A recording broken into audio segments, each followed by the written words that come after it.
guys! Good day! For today's video guys, share ko sa inyo kung anong araw ang kaibahan ng Family Day. Anong araw ang kaibahan ng Family Day dito sa Kuwait at yan sa Philippines guys.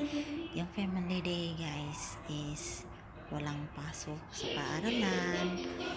Yan, yung Family Day is magsama-sama yung pamilya.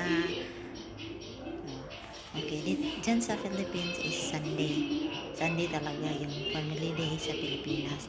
Dito sa Kuwait guys, yung Family Day nila dito is Friday. Meaning, Friday ngayon, walang module. Okay, kami mga OFW guys, dito sa Middle East, lalo na sa Middle East guys,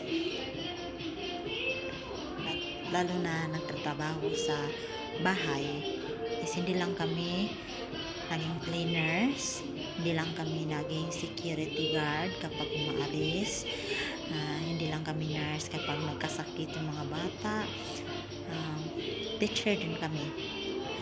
Teacher kami, magtuturo kami sa mga bata, lalo na ngayon na nasa bahay lang yung module.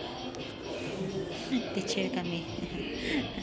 Iba yung power ng mga Pinay na nagtatrabaho sa Middle East. Saludo ako sa lahat ng mga OFW, lalo na nagtatrabaho sa bahay guys.